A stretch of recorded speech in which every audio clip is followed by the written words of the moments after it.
கர்த்தருடைய பரிசுத்த நாமத்திற்கு ஸ்தோத்திரம். சாட்சியா நிறுத்திய தேவனுக்கு கோடான கோடி நன்றி. எனக்கு கடந்த சில மாதங்களா பாத்தீங்கன்னா, ஸ்கின்ல ஒரு அலர்ஜி மாரி வந்துருச்சு.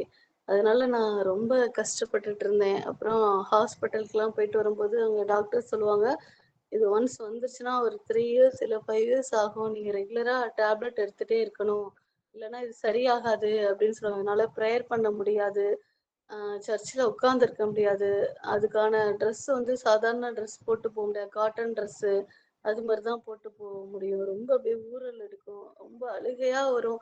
தேவன்ட்ட நான் வேண்டி இந்த குடிகள அண்ணன் வந்து தண்ணி வச்சு ஜெபிக்க சொல்லும்போது, நானும் எடுத்து அந்த ஜெப வாட்டர் எடுத்து குடிப்பேன். கர்த்தருடைய பரிசுத்த நாமம் ஸ்தோத்திரம்.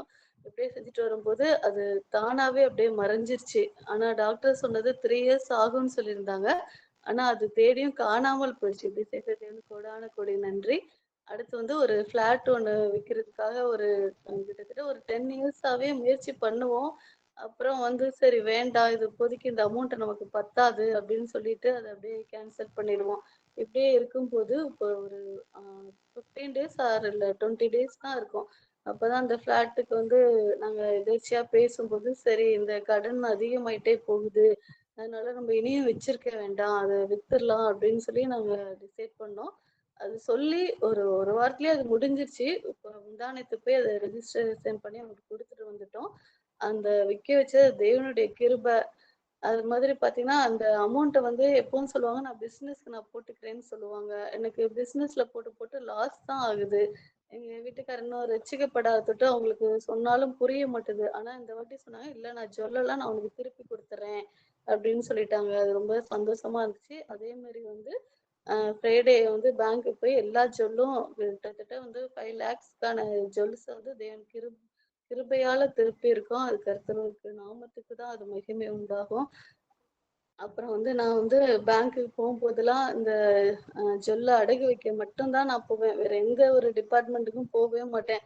அப்ப தேவன்ட்ட சொல்லுவேன், "ஆண்டவரே நான் வரும்போதெல்லாம் இந்த ஜொல்ல அடகு வைக்க மட்டும் தான் பேங்க யூஸ் பண்றேன் ஆண்டவரே. நானும் திருப்புறத்துக்கு வர முடியாதா ஆண்டவரே?" அப்படின்னு சொல்லி போன மாசம் தான் நான் வேண்டுனேன். அதே மாரி தேவன் ஒட்டுமொத்தமா திருப்ப தேவன் கிருபை அளிச்சாரு. இன்னும் கொஞ்சம் ஜொல் இருக்கு. ஆனாலும் தேவன் நிச்சயமா அதையும் திருப்ப கிருபையா இருப்பாருன்னு நான் விசுவாசிக்கிறேன். அது மாரி லாக்கருக்கு போகும்போது, வெறும் லாக்கர் தான் இருக்கும். சும்மா கைய உள்ள விட்டுட்டு அப்படியே எடுக்கிற மாரி தான் இருக்கும்.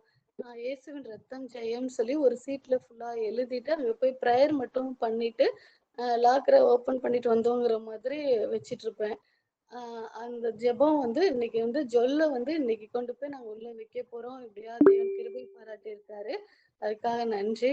அதுக்கப்புறம் பார்த்தீங்கன்னா, எங்க வீட்டுக்காரர் வந்து ஃப்ரெண்ட்ஸோட சேர்ந்து எப்பயாவது கூப்பிட்டாங்கன்னா, ட்ரிங்க்ஸ் பண்ண போயிடுவாங்க. நான் சொல்லுவேன், "பிள்ளைங்கலாம் ஊழியத்துல இருக்காங்கப்பா, நானும் ஊழியத்துல இருக்கேன். வீட்டுக்கு ப்ரேயர்க்குலாம் வருவாங்க. இப்படிலாம் செய்யக்கூடாதுப்பா" அப்படின்னு சொல்லும்போது அவங்க சொல்லுவாங்க, எங்க ஜீசஸ் சொல்லியிருக்காரு. நான் எவ்வளோ டிப்ரஷன்ல இருக்கேன்னு உனக்கு தெரியாதா?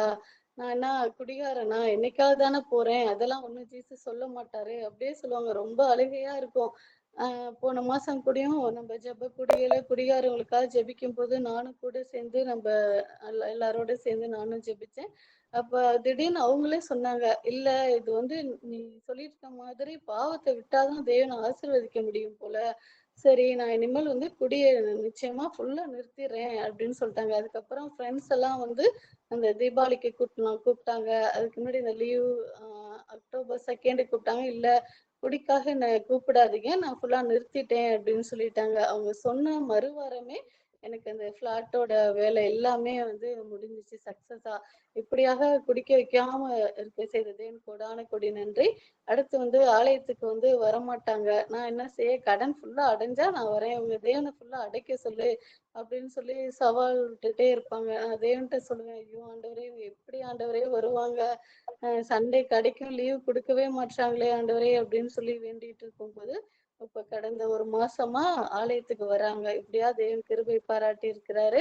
நான் அந்த கூடுகைக்கு வந்த பிறகு எனக்கு அநேக விடுதலை. எனக்கே ரொம்ப ஆச்சரியமா இருக்கும். யூட்ரஸ் பிரச்சனையால இருந்தேன். அது வந்து யூட்ரஸ ரிமூவ் பண்ணியே ஆகணும்னு சொல்லியிருந்தாங்க. 4 பாயிண்ட் பிளட் இருந்துச்சு. அதெல்லாம் பிளட் இன்கிரீஸ் ஆகி இன்னைக்கு யூட்ரஸ் ப்ராப்ளம் முற்றிலுமா எனக்கு சரியாயிடுச்சு. ஸ்கின் அலர்ஜி போயிடுச்சு. எங்க வீட்டுக்காரர் ஆலயத்துக்கு வராரு. குடி நீங்கிருச்சு. சொல்ல திருப்பிட்டோம். கடன் முக்காவாசி கடன் அடைஞ்சிருச்சு. அப்புறம் இது மாரி நெறைய சாட்சி நான் சொல்லிட்டே இருக்கலாம். அந்த சந்தோஷத்துல நான் வந்து எல்லாருக்கும் இந்த கூடுகைய பத்தி நான் சொல்லுவேன். எனக்கு சான்ஸ் கிடைக்கும் போதெல்லாம் நான் சொல்லுவேன். ஒரு 4 பேர் கன்டினியூவா அந்த கூடுகைக்கு வராங்க.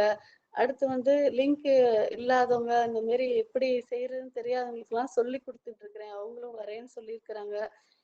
ஃப்ரைடே ஃபாஸ்டிங் ப்ரேயர் அப்ப எங்க வீட்டுக்கு வரவங்களுக்கு, அவங்களுக்கு நான் ஆன்லைன்ல போட்டு காட்டுவேன். என்னலாம் என்னால செய்ய முடியுமோ, கர்த்தருடைய நாமம் மகிமைப்படும்படி நான் கண்டிப்பா நிச்சயமா நடந்து கொள்ளுவேன். இப்படியாக என் வாழ்க்கையில ஒரு பெரிய மாற்றத்த தேவன் உண்டு பண்ணியிருக்காரு. அதுக்கு முக்கியமா காரணம் இந்த கூடுகை தான். இதுலயும் நான் ஜெபத்துல நெறையா வளர்ந்துட்டு இருக்கேன். எங்க வீட்டுக்கு வர வாலிப பிள்ளைங்க ஒரு 4, 5 பிள்ளைங்க வருவாங்க. அவங்கள வழிநடத்தும்போது, நான் அமைதியா, பொறுமையா தான் சொல்லிக் குடுத்துட்டு இருப்பேன். ஆனா, அப்பலாம் வந்து ரெஜினா அக்காவோட ஸ்பீச் மாரி நானும் வந்து கொஞ்சம் ஸ்ட்ரிக்ட் ஆயிட்டேன் அந்த பிள்ளைங்கிட்டயே. இப்படியே இருந்தா சரிப்பட்டு வராது. நீல் டவுன் போட்டு எத்தனை மணி நேரம் ப்ரேயர் பண்ணீங்கன்னு எனக்கு அனுப்பிச்சு விடுங்க. எத்தனை அதிகாரம் படிச்சீங்கன்னு சொல்லி ஸ்ட்ரிக்ட்டா பேசவும், அந்த பிள்ளைங்களும் இப்ப நல்லா ஃபாலோ பண்ணிட்டு வராங்க. இப்படிலாம் தேவன் என் வாழ்க்கையில ஒரு பெரிய மாற்றத்த உண்டு பண்ணது இந்த கூடுகைக்கு வந்த பிறகுதான். அதுக்காக கோடான கோடி நன்றிய தெரிவிச்சுக்கிறேன். ஆமென். ஹalleluya. இந்த சிஸ்டர் எனக்கு